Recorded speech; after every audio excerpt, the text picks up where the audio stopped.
Le titre de mon message aujourd'hui est « Comment décrirais-tu le Dieu de la Bible ?» Comment décrirais-tu le Dieu, mais pas n'importe lequel, celui qui est décrit dans la Bible? On va prier et ensuite on rentre dans le message. Seigneur, je te remercie pour ta parole. Je prie qu'elle puisse nous toucher, nous transformer, nous impacter aujourd'hui. Que tu puisses semer, Seigneur, avec puissance et avec autorité, et que cette parole puisse nous transformer, nous changer, et nous apporter une plus grande révélation de qui tu es, Seigneur. Touche nos oreilles afin que nous recevions, que nous entendions comme il se doit. Dans le nom de Jésus, et ensemble on dit Amen. Amen. Et Amen. Alors, pourquoi est-ce que je pose la question, comment décrirais-tu le Dieu de la Bible? Parce qu'en fait, la réalité, les amis, c'est qu'on peut avoir une description, une vision un peu déformée de qui est Dieu, de la personne de Dieu. Moi, par exemple, c'était mon cas. Pendant longtemps, j'ai une vision un peu, une compréhension un peu de Dieu un peu déformée qui n'était pas forcément la compréhension du Dieu de la Bible. Alors, je vous explique un peu mon histoire. Moi, j'ai grandi, spirituellement, à un moment, j'étais dans une forme de rejet du légalisme, de l'Église légaliste. Pourquoi? Parce que pendant toute une partie de mon cheminement chrétien, de ma vie chrétienne, j'ai connu le légalisme, vous savez, la religiosité, la froideur spirituelle, l'idée d'un Dieu dur, etc., etc. Et quand je suis sorti de là, je me suis dit, plus jamais ça. OK? Donc, tout ce qui peut... Amen, vous avez raison. Alors, du coup, tout ce qui pouvait me faire penser à cela, c'était une réaction profondément épidermique. OK? Non, surtout pas. Et le problème, c'est que, je ne sais pas pour vous, mais globalement, l'être humain, on a du mal, vous savez, à gérer et être en équilibre. Souvent, lorsqu'on a connu un extrême, on a tendance à aller dans l'autre extrême. OK? Et puisque j'avais connu cette compréhension de Dieu dur, vous savez, le légalisme, etc., la religiosité, j'ai eu tendance à aller dans une autre compréhension de Dieu. Et en fait, si tu me demandais, OK, pour toi, qui est Dieu? J'ai dit, Dieu est gracieux. Et ça, c'est Amen, on est d'accord avec cela. Mais en fait, ma compréhension de la grâce était parfois, vous savez, déséquilibrée, pas biblique. Vous savez, le Dieu gracieux, pour moi, ça voulait dire, vous savez, le Dieu, mais en mode cool. Tu vois, ça veut dire, OK, Dieu, c'est presque, je n'osais pas tout à fait le dire, mais presque Dieu, presque ton pote. Tu vois, ça va, quoi, ça passe. Ça va, c'est la grâce. Vous voyez? Et le problème, c'est quoi? C'est que c'était une vision de Dieu, il y avait les bons mots, il y avait le bon jargon, etc., etc., mais description de Dieu un peu déformée. Et je me suis dit que si peut-être, à un moment, j'ai une compréhension déformée, une description déformée de Dieu, il est possible que tu connaisses quelqu'un qui connaisse quelqu'un qui connaisse quelqu'un qui a une compréhension pareille, un peu déformée de Dieu. Et les amis, c'est un danger. Parce qu'on a une tendance, être humain, à se créer un Dieu à notre image. Dieu nous a créés à son image, mais parfois on a une tendance à créer un Dieu qui nous ressemble, tu vois, à avoir une compréhension de Dieu un peu comme nous, quoi. On le façonne parfois selon nos pensées, selon notre expérience, selon notre vécu, etc., etc. Et cette compréhension de Dieu, le souci, c'est quoi? C'est que non seulement, ce n'est pas Dieu selon qui il est, mais ça a un véritable impact sur notre comportement. Ça peut avoir un impact sur la façon dont on interagit avec lui. Ça peut avoir un impact sur notre vie spirituelle.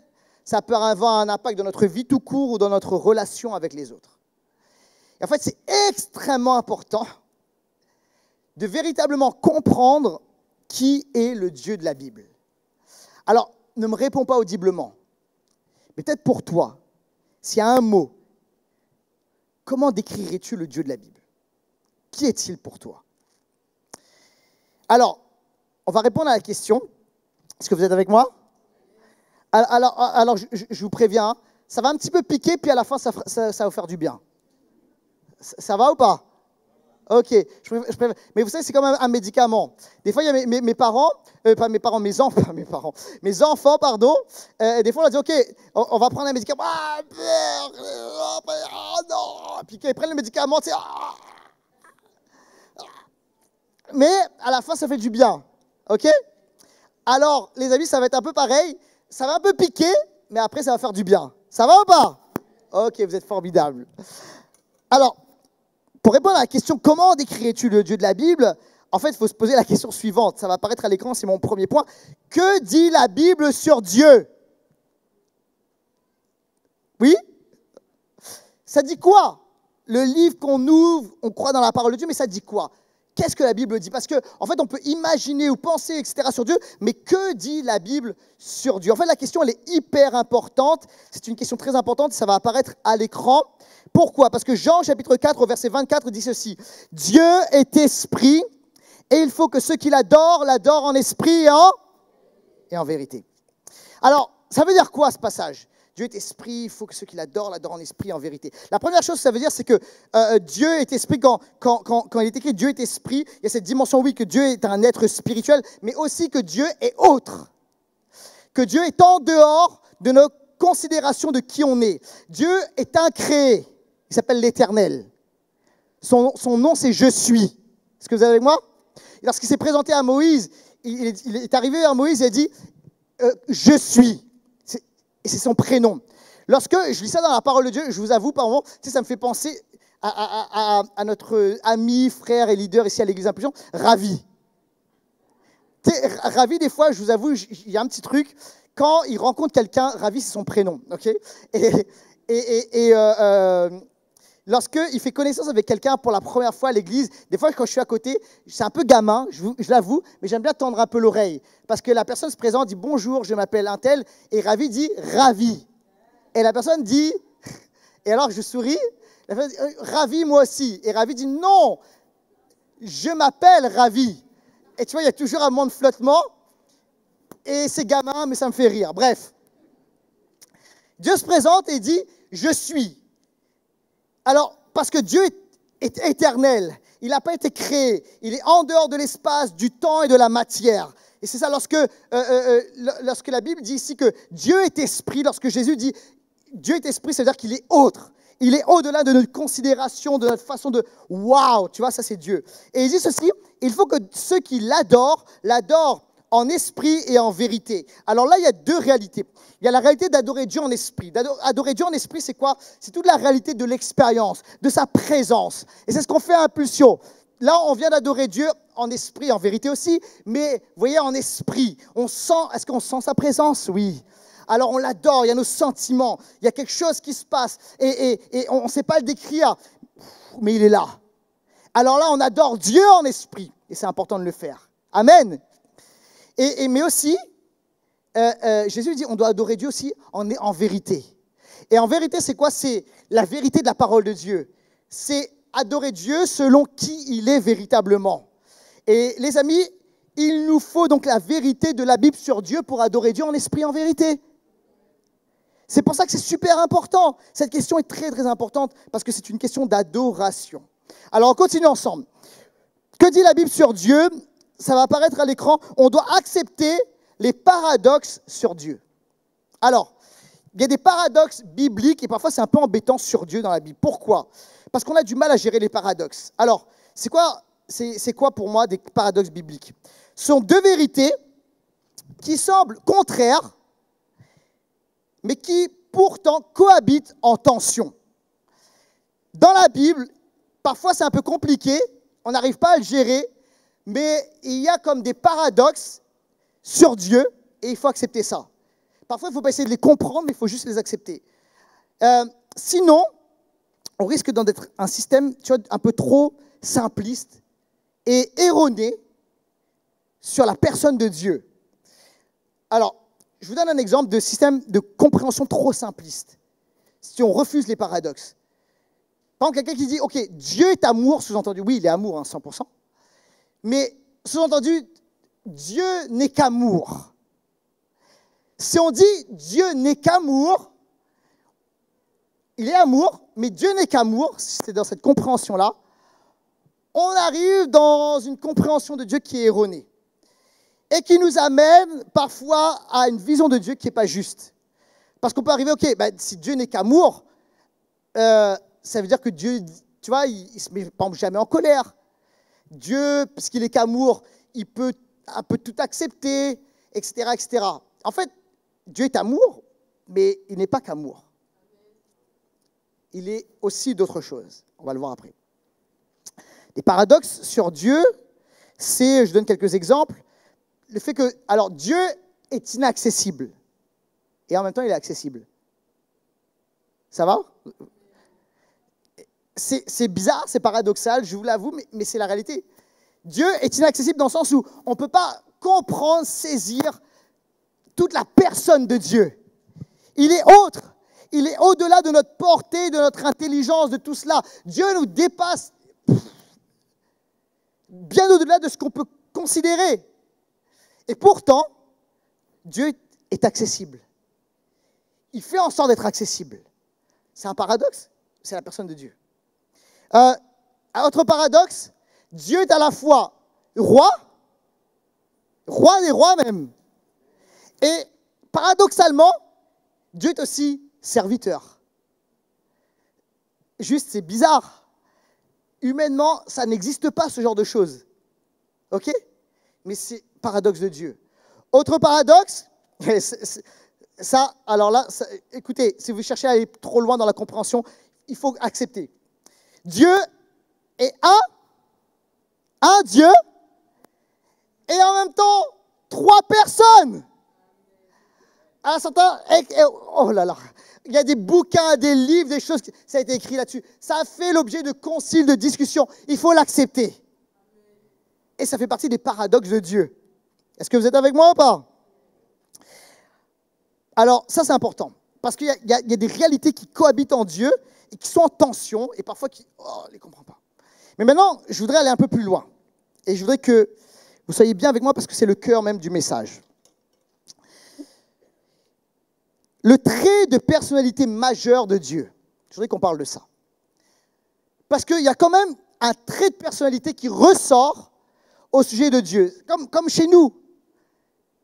Chez vous, chez moi, c'est pareil. Des fois, on dit, OK, si on te demande de décrire la personnalité, je ne sais pas, de telle ou telle personne, il faut dire, c'est un extraverti, il est introverti, ou bien comme ci ou comme ça, tu vois. Et il y a un trait de personnalité qui ressort et qui est apparent. Quand on rencontre quelqu'un, hop, c'est ce qui nous vient en description. La question est, que dit-on lorsqu'on voit Dieu? Dans la Bible, il y a des gens qui ont une révélation de Dieu. Qu'est-ce qu'on dit en premier? Autrement dit, quel est le trait de personnalité majeur au sujet de Dieu?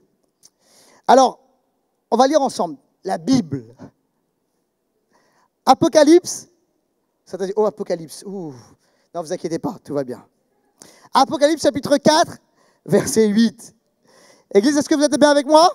Ok, j'ai besoin que vous suiviez. Là. Apocalypse 4, 8. Voici ce qu'il est écrit. Les 4 êtres vivants ont chacun 6 ailes et sont couverts d'yeux tout autour et à l'intérieur. Ils ne cessent de dire jour et nuit. Je m'arrête là, juste un instant. Les anges sont couverts d'yeux partout, tout autour. Autrement dit, c'est une méga GoPro. Des yeux partout, quoi. Ça tourne, tu vois, ça voit partout. La question est pourquoi est-ce qu'ils ont des yeux partout? Pour regarder Dieu, pour contempler Dieu. Et alors qu'ils contemplent Dieu, mais de toute éternité, voici ce qu'ils disent jour et nuit, parce que c'est trop fort, trop puissant, trop beau. C'est ce qui vient en premier.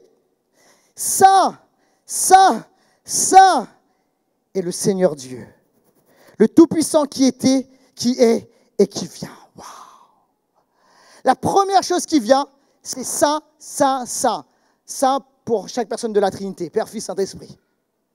Et c'est la première chose qui vient au sujet de Dieu. C'est que Dieu est saint. C'est la description. C'est le trait de personnalité majeure au sujet de Dieu. Et ça apparaît dans d'autres textes bibliques. Par exemple, dans Ésaïe, chapitre 6, pareil, Ésaïe a une révélation du ciel et il voit les anges. Et alors, il voit, pareil, des anges là, qui sont devant Dieu. Et ce qui vient, ce qui surgit dans le cœur des anges, des êtres spirituels, glorieux. C'est ça, saint, saint. Et le Seigneur, l'Éternel des armées. La terre est remplie de sa gloire. Et Ésaïe, là, alors qu'il a cette révélation, il dit, « Wow, Seigneur, j'ai les lèvres impures et je vis au milieu d'un peuple dont les lèvres sont impures. C'est trop fort pour moi, c'est trop glorieux pour moi. » Il est ébloui, secoué, impacté par la sainteté extraordinaire de Dieu. Les amis, écoutez bien ceci. Le trait de personnalité majeur au sujet de Dieu, c'est premièrement sa sainteté. Dieu est saint. Ah, peut-être que certains disent, ok, attends une minute, Laurent. Pour moi, le trait majeur de la personnalité de Dieu, c'est l'amour. Dieu est amour d'abord. Dieu est 100% amour. Pleinement amour. Mais quand tu regardes dans la Bible, dans les Écritures, le livre sur lequel on se base, Dieu est premièrement saint. Ça veut dire qu'il est parfait dans tout ce qu'il est, dans tout ce qu'il fait, dans toute sa personne. Dieu est parfait. Dieu est saint. Et en fait, la sainteté, c'est compliqué à décrire, mais tu vois, c'est tout ce qui émane de Dieu. En fait, on est là un peu, ce qu'on fait, c'est waouh. Tout ce qui émane de Dieu, tout ce qui est en Dieu est beau, excellent, glorieux, magnifique, parfait. Et en fait, même bibliquement, c'est-à-dire que Dieu est saint, ça apparaît dans la Bible plus de 400 fois. De la Genèse à l'Apocalypse, ça apparaît plus de 400 fois. Dieu est amour, et Dieu est amour à 100%, mais ça apparaît 2 fois dans la Bible. Ça ne veut pas dire qu'il n'y a pas d'autres références sur l'amour de Dieu, mais c'est dans 1 Jean 4, Dieu est amour. 400 fois. Dans les Écritures, si vous voulez, le ratio est beaucoup plus important. Ça veut dire que Dieu n'est pas amour, comprenez bien. Ça fait partie des paradoxes. Et en fait, mais la réalité, c'est que Dieu est premièrement saint.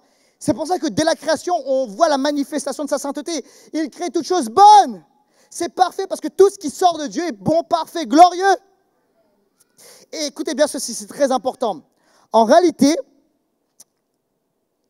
c'est parce que Dieu est saint, son amour, en fait, découle de sa sainteté. Son amour coule et sort de la personne de Dieu qui est une personne sainte. C'est pourquoi, en fait, l'amour de Dieu est un amour qui est saint. C'est un amour qui est pur. C'est pourquoi Dieu est premièrement saint et de sa sainteté coule l'amour. Et pas le contraire. L'amour de Dieu, vous savez, c'est pas que ce n'est pas un amour qui est souillé, ce n'est pas un amour qui accepte tout. Ce n'est pas un amour, hey, Dieu est amour, Dieu est grâce. Oh, pump it up. Ça va. Dieu est amour, c'est la grâce. Non, non, non, non. Dieu est amour, mais son amour est saint. C'est un amour qui est pur. C'est un amour qui est parfait. C'est au-delà, vous savez, des fois, j'entends, ouais, mais Dieu est amour, etc. Mais non, non, mais son amour, c'est un amour qui t'accepte, mais c'est un amour qui t'accepte, qui te transforme. OK? Le problème, c'est que si on ne comprend pas cela, il va y avoir des incidences et des déséquilibres par rapport à la personne même de Dieu. Si on oublie que Dieu est premièrement saint, parfait, et en fait, j'ai ce message sur le cœur parce que je crois que c'est un message pour notre génération. Il y a un moment, je crois que dans l'histoire de l'Église, il y avait besoin profondément de cette révélation de l'amour de Dieu. Il y a toujours besoin de la révélation de l'amour de Dieu. Amen.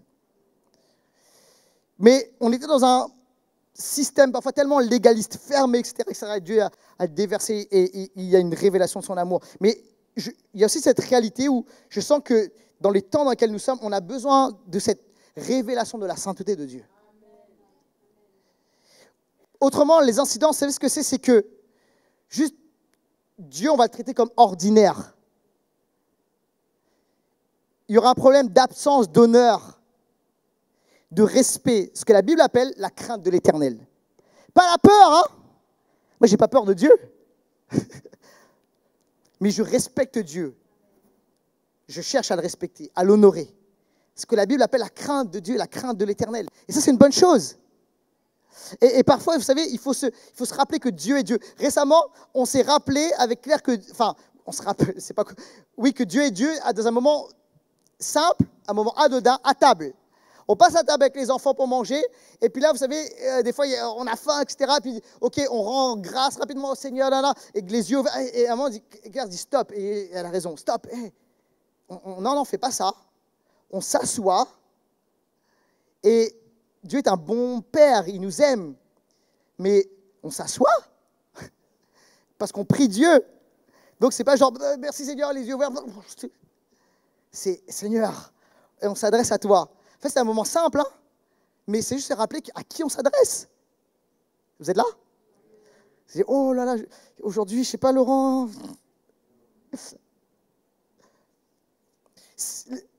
Vous savez, en termes d'incidence aussi, c'est quoi? C'est que, on peut dire, oh, on fait un peu comme on veut, ça va, Dieu est amour.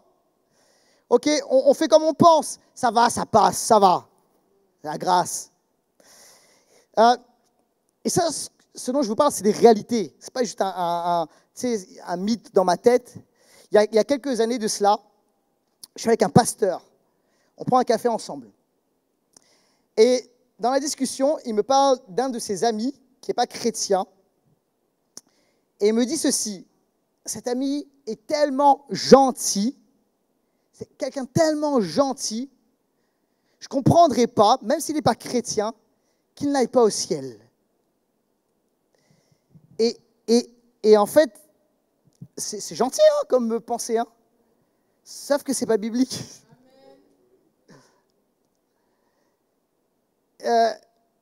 Parce qu'en fait, c'est oublier la sainteté de Dieu. En fait, Dieu ne veut pas juste des gens gentils, il veut des gens, pour être sauvés, des gens parfaits. Et là, tout le monde se dit, je suis inconfortable, Laurent. Et moi aussi, je le suis à ce moment-là. Parce qu'on n'est pas parfait, on est d'accord avec ça ou pas? Par nous-mêmes. C'est pour ça qu'il faut que Jésus meure à la croix, qu'il nous couvre de sa perfection, et qu'on soit présenté, et qu'on accepte son sacrifice, qu'on passe par la repentance, et alors qu'on passe par là, en recevant le salut en Jésus-Christ, en recevant Jésus par la foi, c'est comme ça qu'on est couvert de sa perfection, de sa justice, et qu'on est dans la présence de Dieu, et qu'on est sauvé, et qu'on va au ciel. Quelqu'un dit amen à cela? En fait, si on ne comprend pas ça, Jésus est mort pour rien. Et ça a des vraies implications théologiques, des vraies implications sur la façon dont on voit Dieu. Est-ce que ça va bien? Ok, tant mieux, parce que ça va être pire là. Après, ça ira mieux, je vous l'ai dit, ne vous inquiétez pas. Restez là. Pour ceux qui sont sur YouTube, là, qui vont rester là, ok? Partez pas sur la prochaine vidéo. Je voudrais qu'on fasse quelques études de cas. Deuxièmement, on va regarder des études de cas, on va regarder des histoires bibliques, puisqu'on parle de la Bible, le Dieu de la Bible, alors il faut regarder des histoires bibliques. Parce que ce n'est pas sorti juste de ma tête, c'est de la Bible, premièrement. On va regarder quelques passages, alors un peu compliqués, et je préfère vous dire ceci dès le début, comme ça, voilà, au moins, voilà, il n'y a pas de happy end dans les histoires. Dans la Bible, il y a des happy end, mais pas tout le temps, parce que ça parle des vraies choses. Ok? Alors, on va commencer, et celle-ci, je voudrais vraiment qu'on lise là, le passage. Je vais vous parler de Uza et de l'arche de l'Éternel. Alors, on va aller dans 2 Samuel. 2 Samuel au chapitre 6, versets 5 à 7. Est-ce que vous êtes avec moi? Osez amen. Oh, merci. Alléluia. Bon, on lit ensemble 2 Samuel chapitre 6, versets 5 à 7. David et toute la communauté d'Israël jouaient devant l'Éternel de toutes sortes d'instruments en bois, de cyprès, de la harpe, du luth, du tambourin, du sistre et des cymbales. Lorsqu'ils furent arrivés à l'ère de battage de Nacon, Uza tendit la main vers l'arche de Dieu et la retint, parce que les bœufs la faisaient pencher. La colère de l'Éternel s'enflamma contre lui et Dieu le frappa sur place à cause de sa faute. C'est pas une happy end. Uza mourut là, près de l'arche de Dieu. Ouille. Bon, c'est quoi le problème ici? Moi, quand je dis ça, je me dis, est-ce que Dieu est susceptible? Non, mais soyons vrais. Quand j'ai lu ça pour la première fois dans la Bible, je me dis, mais ça va, je veux dire, c'était bien ce qu'il voulait faire. L'arche a failli tomber, et puis il a essayé de la retenir. bah c'est bien, quoi. C'est gentil. C'est vrai ou pas? Est-ce que Dieu est Seigneur, je sais pas. Bon, j'ose pas le dire, mais je le pense. C'est un peu susceptible quand même comme réaction, quoi. Bon, direct, il fallait pas toucher. Éteint. Game over. Bon, après, en fait, il faut comprendre le texte et il faut lire un peu plus loin, il faut lire un peu plus. Et on va lire un peu plus, ok? Alors, on va dans 1 Chronique, chapitre 15, verset 11, jusqu'au verset 15. Et là, en fait, c'est un peu plus tard, mais David va parler à des Lévites et il va leur expliquer des choses. David appela les prêtres Tsadoc et Abiatar, ainsi que les Lévites Uriel, Azadja, Joël, Shemadja, Eliel, Abinadab. Et il leur dit, vous êtes les chefs de la famille des Lévites, consacrez-vous avec vos frères et faites monter l'arche de l'Éternel. On parle de l'arche de l'Éternel. L'arche de l'Éternel, juste, je ne l'ai pas dit, mais c'est là où il y avait la présence de Dieu, la gloire de Dieu. C'était pas rien, hein, c'était glorieux, quoi. Ok. Faites monter l'arche de l'Éternel, le Dieu du Dieu d'Israël, à l'emplacement que je lui ai préparé. Parce que vous n'y étiez pas la première fois. L'Éternel, notre Dieu, nous a frappés. En effet, nous ne l'avions pas recherché conformément aux règles. Oh. Les prêtres et les Lévites se consacrèrent pour faire monter l'arche de l'Éternel, du Dieu d'Israël. Les fils des Lévites portèrent l'arche de Dieu sur leurs épaules, c'est très important, avec des barres, comme Moïse l'avait ordonné d'après la parole de l'Éternel. Ah, ça c'est important, les amis. Qu'est-ce qui s'était passé au début, là, dans l'histoire qu'on avait lue, avec Uza qui se fait bzz, game over. Uza a eu une idée. Il s'est dit, oh, il y a l'arche de l'Éternel. Seulement, bon, ok, normalement, il faut porter l'arche de l'Éternel sur les épaules, il faut se consacrer, il faut bien porter ça correctement, d'accord? Mais c'est un peu lourd, c'est difficile. Moi, j'ai une idée. On va prendre un char, version, tu vois, 2023, un espèce de truck, tu vois, un fourgon, genre, tu vois, livreur, comment on appelle ça, Amazon Prime, tu vois. On prend un char, on va mettre l'arche de l'Éternel dans le char, au fond du coffre, ok? Et puis comme ça ira très bien. Sauf que sur le chemin, c'est cabossé, et puis tu sais, c'est pas les routes d'aujourd'hui, il n'y a pas la direction assistée, il y a des bœufs, ok? Écoute-moi, je ne sais pas pour toi, moi-même, tu sais, une télé neuve, tu sais, je ne la mets pas dans le fond de mon truc n'importe comment. Tu sais, du coffre n'importe comment. Tu sais, je fais attention, quoi. Tu achètes de l'électroménager, tu cales bien. Mais là, c'est même pas ça. C'est la gloire de Dieu. C'est l'arche de l'Éternel. Et lui a l'idée, on va mettre ça dans le truck, les gars. Mets ça dans le fond du fourgon. Ok, t'inquiète, ça bouge, mais je le cale. Et je cale, on avance, on avance. Et il a voulu, au bout d'un, hop, je retiens. Bzz. Le problème dans cette histoire, c'est qu'ils n'ont pas fait conformément aux règles de l'Éternel. Ça, c'est la première chose. Il fallait bien porter ça. Il fallait se consacrer avant parce que c'est pas n'importe qui, c'est Dieu, quoi. Tu vois, on met pas Dieu dans le fond d'un coffre. On met pas Dieu dans le fond de notre vie. On met pas Dieu, tu vois, sans considération, sans honneur. Ok, j'ai tout ça, et puis il y a Dieu dans le fond. Et t'inquiète pas, ça va bien aller. Puis Dieu va me bénir. Non, faux but. Ça marche pas comme ça. Le problème ici, c'est que il y a une considération de Dieu sans respect, sans honneur. Et Dieu dit non, on ne me considère pas comme ça. Ça va ou pas? Ok, on continue. Alors là, je vais faire des résumés d'histoire. Caïn et Abel, on connaît cette histoire. C'est une histoire qui est connue même pour ceux qui ne vont pas à l'église. Genèse au chapitre 4, versets 3 à 8, vous allez pouvoir le lire à la maison, je fais un résumé. Caïn a offert une offrande non conforme. Il a offert, c'est un gars peut-être un peu vegan, il a offert des légumes. En fait, ce n'était pas qu'il était vegan, c'est que les animaux, le premier-né, etc., ça coûtait plus cher qu'amener quelques légumes. C'est ça en fait. C'est comme aujourd'hui, tu sais, la viande, ça coûte plus cher que les légumes. Bah, en termes de valeur, c'est à peu près ça. Donc il offre à Dieu, hop, des légumes. Et il dit, il sera content avec ça. Abel, son frère, arrive et lui, il offre un sacrifice animal, d'accord, et un sacrifice de valeur. Et Dieu lui dit, Caïn, ça va pas. Je reçois le sacrifice d'Abel, mais pas ton sacrifice, pas ton offrande. Et Caïn, à ce moment-là, n'est pas content. Il refuse la correction. Ah, je ne comprends pas. Pourtant, tu vois, Dieu, tu sais, c'est le genre de chrétien. Ouais, mais tu vois, c'est pas le comportement, c'est le cœur qui compte, quoi. Tu vois? Puis Dieu lui dit quelque chose à un moment. Certainement, si tu agis bien, tu te relèveras. En revanche, si tu agis mal, le péché est couché à ta porte. Autrement dit, si tu adores bien, si tu vis une vie conforme, si tu fais comme il faut faire, selon ma parole, ça finira bien. Mais par contre, si tu n'adores pas, si tu ne vis pas selon ma parole, ça va mal finir. Caïn est le stéréotype de ce croyant qui fait les choses comme il le sent, selon le feeling, et non comme Dieu veut.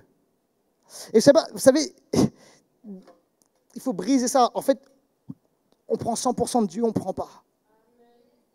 Puis tu peux pas dire, ça j'aime dans la parole, puis tu vois ce que je veux dire? Ah, ok, ça j'aime, ok, on passe vite. Ah non, mais ça va, tolérant, cool. C'est un peu ce stéréotype de croyant. Et Dieu dit, je ne suis pas d'accord avec ça. Et ça a mal fini.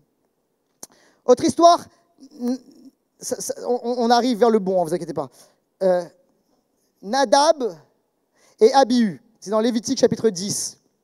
C'est deux Lévites qui s'occupent du brûle-parfum. Il faut que dans la maison de l'Éternel, ça sente bon. C'est la louange, c'est la représentation de la louange, de l'adoration. Et en fait, ils font le truc à leur sauce et ils apportent un feu étranger, je n'ai pas le temps de développer, ils apportent un feu étranger, le feu mais pas selon Dieu. D'accord? Et la Bible nous explique que ça c'est mal fini pour eux. Bzz. Pourquoi? Parce qu'on ne fait pas comme on veut. Tu n'apportes pas n'importe quel feu. Tu ne fais pas les choses à ta sauce. C'est pas ok, bah non mais ça va, c'est bon. Non. Désolé. Alors, peut-être certains se disent, ouais, mais ça, c'est l'Ancien Testament, Laurent. Ah, je la connais, celle-là. Ah, je la connais. Ouais, mais ça, c'est l'Ancien Testament, Laurent. Désolé. C'est-à-dire qu'il y a quand même quelques histoires dans le Nouveau Testament. Par exemple, Ananias et Saphira, voilà, l'histoire, c'est plus connu, hein. Mais il y en a d'autres. Il y a d'autres choses, notamment quand Paul parle quand même de la Sainte Seine à un moment, bref. Mais Ananias et Saphira, dans Acte 5, alors, ils ont fait un truc, ils ont menti au Saint-Esprit. C'était quoi le problème? C'est qu'ils ont vendu un terrain, donc c'est un couple, ils ont vendu un terrain, et en fait, ils ont fait croire, tu vois, parce qu'en fait, à ce moment-là, il y avait un mouvement d'un élan de générosité, il y avait une onction de générosité, et les gens apportaient là les offrandes à l'Éternel, etc. Et eux, ils arrivent, puis Barnabas avait vendu un terrain, par exemple, il a apporté l'ensemble là devant, au pied des apôtres. Et ils disaient, on va être bien vus. On va vendre notre terrain. Ok, Ananias, ouais, Saphira, ouais, écoute, oh, Saphira, Ananias. Écoute, on vend le terrain. Écoute, on garde 50-50. Tu sais ce qui se passe? C'est qu'on garde 50, ils avaient le droit, hein. On apporte 50 en offrande, mais, et c'est là où le problème, on ne dit rien. On fait croire qu'on donne l'ensemble. Ok? Le problème ici est qu'ils ont voulu se moquer de Dieu, se moquer de l'Église, et puis il y avait tout un truc de concours. Et s'ils avaient le droit de garder 50, oui, il n'y avait aucun problème par rapport à ça. Et dans la Bible, relisez, c'est bien écrit. Ce n'est pas une histoire de pression financière. Non, ce n'est pas du tout ça. Mais ils font croire qu'ils amènent tout ça. Et en fait, il est question des choses de Dieu. Et ce n'est pas juste, tu as essayé de, tu vois, bon, déjà, ça, c'est pas bien. C'est pas genre, tu as essayé de magouiller l'URSSAF. Ça, c'est pas bien. Dieu, c'est que tu as essayé de magouiller Dieu. Mais on ne fait pas ça avec Dieu. Et hop, et il y a un discernement qui prend place. Il dit, vous avez menti au Saint-Esprit. Bzzz, fini pour eux. Bon. Les amis, en fait, je voudrais vous parler d'une autre histoire. Et ça, c'est le point positif. C'est l'histoire de Jésus à la croix. Et Jésus à la croix, c'est la réalité de la sainteté et de l'amour. Mais ce n'est pas juste l'amour, c'est premièrement la sainteté. Regardez, si c'était, ok, juste l'amour, Jésus ne serait pas mort sur la croix. Finalement, ok, oh, ben je pardonne, c'est bon, c'est juste l'amour, etc. Oh, pas besoin d'aller à la croix. On ira tous au paradis, let's go. Open door, tout le monde rentre, c'est bon. Mais aussi la sainteté de Dieu. Et Dieu est glorieux, il est saint, etc. Il n'accepte pas qu'il y ait du péché, du crime et toutes sortes de choses, vous comprenez, dans sa présence et dans sa gloire. Et vous savez, même nous, on n'est pas saint comme Dieu, mais on peut comprendre la réalité de la sainteté. À notre échelle, par exemple, vous savez, les crimes les plus abominables, si on parle de choses abominables, les serial killers, les pédophiles, etc., qu'est-ce qui se passe en nous? Il y a un truc, ah non, cette personne est punie et sévèrement punie. C'est ce qu'on pense. Et en fait, ça, c'est la réalité, c'est encore l'image de Dieu en nous qui dit, mais c'est une expression, quelque part, de la sainteté de Dieu qui est en nous. Mais Dieu est bien plus saint, glorieux, extraordinaire que nous. Donc, devant Dieu, il ne peut pas y avoir de péché. Donc, Dieu, il ne peut pas dire, hey, tout le monde, let's go, venez. Woo! Il fallait que Jésus meure à la croix pour répondre à l'exigence de sainteté de Dieu. Jésus prend notre place à la croix. Il prend nos péchés à la croix et il nous transfère sa sainteté. Alors, il y a les deux, hein. Il y a la sainteté, il y a l'amour. Jésus le fait par amour parce qu'il nous aime et il veut qu'on soit sauvés. Mais en même temps, il y a la réalité de la sainteté qui s'exprime à la croix. C'est pour ça que l'œuvre de la croix, elle est parfaite, elle est glorieuse, elle est extraordinaire, les amis.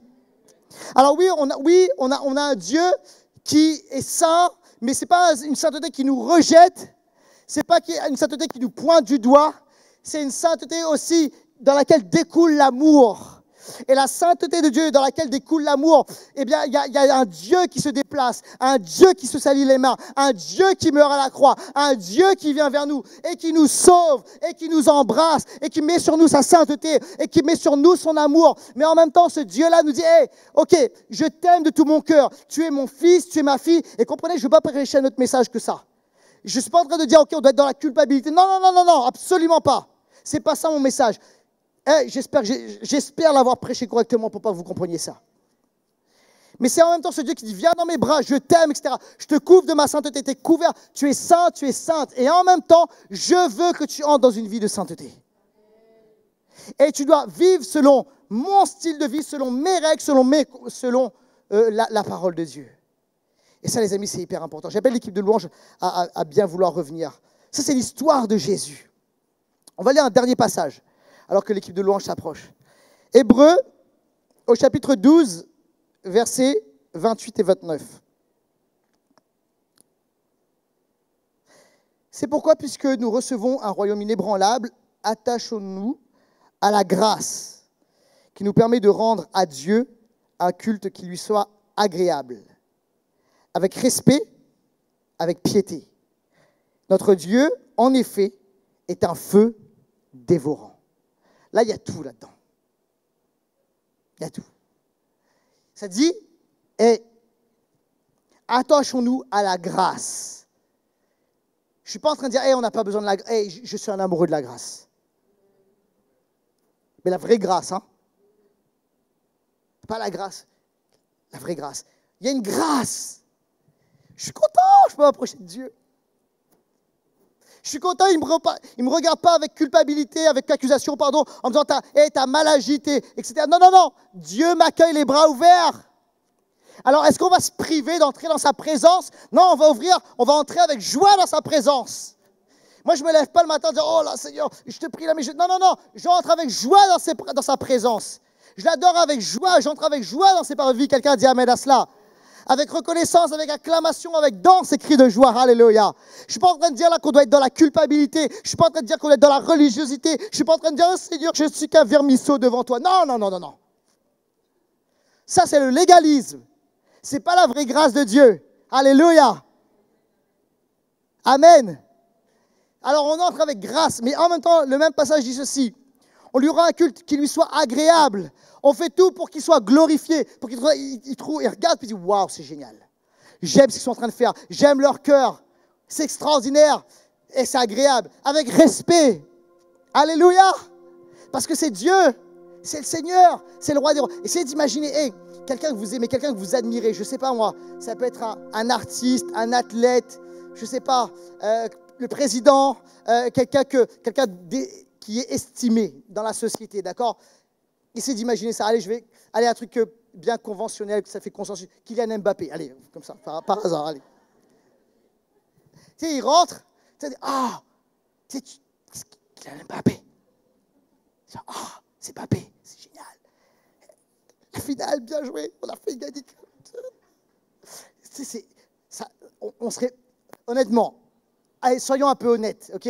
On n'est pas dans l'idolâtrie, mais tu sais, ça serait, on serait quand même, ah, non ou pas? Ça changerait quand même.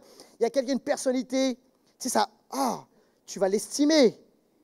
Tu arrives dans un endroit, une personne d'autorité, tu respectes, etc. Et là, ce qui se passe, c'est que Dieu dit, je suis beaucoup plus, évidemment, Dieu est beaucoup plus que ces personnes. Et en fait, on est devant Dieu. Alors, on est là avec respect, et avec piété, avec honneur. C'est Dieu. Alors, on est à 100% à son écoute, on est 100% en train de l'adorer. On est, waouh, nos cœurs sont captivés. C'est pas quelqu'un d'ordinaire, c'est quelqu'un d'extraordinaire. Et alors, on le considère dans sa beauté, sa gloire. Et vous savez, lorsque Dieu fait ça, il se révèle encore plus, je vous assure. Cette réalité est dans ma vie. Il y a Dieu là. Des fois, on est là, dit, personne ne me voit. Dieu. Et en même temps, c'est écrit ceci. Notre Dieu est en effet un feu dévorant. Dieu est un feu. Mais personnellement, je vais vous dire un truc. Je n'ai jamais pensé, même si Dieu est un feu dévorant, que Dieu allait me brûler, je veux dire, pendant une célébration. Je n'ai jamais pensé ça. Parce que, je ne suis pas parfait, mais on essaie de le mettre, de l'honorer, de le glorifier et tout et tout. C'est un peu, je ne sais pas si, il y a des gens ici, peut-être vous avez vécu dans une maison, dans un endroit où il y a une cheminée. Et en ce moment-là, par exemple, quand il fait froid, là, on dirait un congélateur dehors, c'est vachement bien une cheminée. C'est très bien. Et chez mes parents, il y avait, puis il y a toujours une cheminée. Et en fait, il y a du feu, quoi. Il y a du feu, tu te rapproches, c'est chaud. Après, si tu respectes les règles, c'est OK. Petit, je me souviens, petit, oui. Ma mère m'avait dit à plusieurs reprises, attention, il y a la vitre là, t'approches pas trop, et surtout ne mets jamais ta main. Et tu sais ce que j'ai fait? Je vais tester quand même, tu vois. Donc un jour, je me suis approché, puis j'ai mis ma main. Et j'ai vite compris qu'il ne fallait pas la mettre une deuxième fois. Parce que tu as besoin d'une fois, ça te suffit. Un feu de cheminée, je t'assure, fait par Papa Rupi, je t'assure que ça chauffe, quoi, tu vois. Et ça m'a brûlé. Et j'ai compris que tu ne t'approches pas du feu n'importe comment. Mais après ça, quand tu comprends ce principe, tu sais ce qui se passe? C'est que tu apprécies le feu. Si tu sais que, OK, il y a des règles, il y a un cadre, tu respectes le feu, après, je veux dire, tu kiffes la cheminée. Il fait chaud, t'es bien devant, il fait froid dehors. Tu sais, même en hiver, tu peux faire des barbecues. Certains, vous êtes des fans des barbecues. Amen, amen. Vous avez raison. Une bonne côte de bœuf grillée au barbecue, à la cheminée. T'apprends, tu vois. Et tu sais, je me suis jamais dit, je vais chez mes parents, il y a la cheminée, j'ai peur. Non. Je suis relax parce qu'en fait, tu vois, on a appris, on ne fait pas n'importe quoi avec le feu. Ça doit être, tu sais, c'est encadré, il y a des sécurités, et on apprécie. Les amis, c'est pareil avec Dieu. Exactement pareil avec Dieu. Tu n'as pas, avec ce message, tu ne dois pas t'approcher de Dieu en disant, j'ai peur. Je ne suis pas en train de dire que Dieu a... OK. Mais on doit comprendre Dieu comme il est Dieu, quoi. Il est au-dessus de tout. Il est le roi des rois. Il est le Seigneur des seigneurs. Il est le Tout-Puissant. Il est saint. Il est glorieux. Et puisqu'il est comme ça, Seigneur, la parole de Dieu dit ceci, soyez saints comme je suis saint. Alors on n'égalera jamais la sainteté de Dieu, mais cette réalité de conformité, où on s'aligne. Il y a la crainte de l'Éternel en nous, le respect, l'honneur qu'on doit à Dieu. C'est pas, Dieu est un ami, peut être un ami, mais c'est pas mon poteau. C'est pas mon pote, mec. Hey, Jésus. J'ai des fois dans cette image. Tu sais, c'est Dieu le Père. Tu sais, c'est le Père abusif de l'Ancien Testament. Puis Jésus, c'est le gentil hippie du Nouveau Testament. Non, c'est pas ça non plus. C'est pas ça non plus. Jésus, devant, il était fâché. Il a tout renversé. Et il est rempli d'amour aussi. Mais tu t'approches. Tu dis, Seigneur, si tu veux, là, tu peux me consumer. Mais ce n'est pas ton cœur, parce que tu es parfait. Il n'y a pas de méchanceté en toi. mais ton amour est saint, ton amour est parfait. Et je veux m'aligner avec ça. Et les amis, écoutez bien, si on vit comme ça, les choses vont changer dans notre vie. Parce qu'il y a une bénédiction, il y a une proximité pour celui qui vit avec cet honneur et cette crainte de l'Éternel. Et nous-mêmes, on dit, hey, Seigneur, change mon cœur, change ma vie, etc., etc. Et on va commencer on va vivre le style de vie de sainteté de Jésus. Et la gloire de Dieu va venir sur nos vies. Alors, la question a été simple. Hein. C'est comment décrirais-tu le Dieu de la Bible? Il y a des paradoxes, il y a beaucoup de choses. Mais le trait de personnalité majeure de Dieu, c'est qu'il est saint. Et tout découle de ça. Après, c'est son amour qui découle de ça. Il y a ça. Dieu est justice. Et Dieu est bon. Oui, Dieu est gracieux. Dieu est miséricordieux. Et il y a tout ça.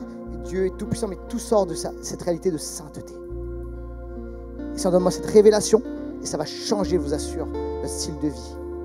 On va commencer à vivre selon sa gloire. On va s'approcher de lui avec honneur.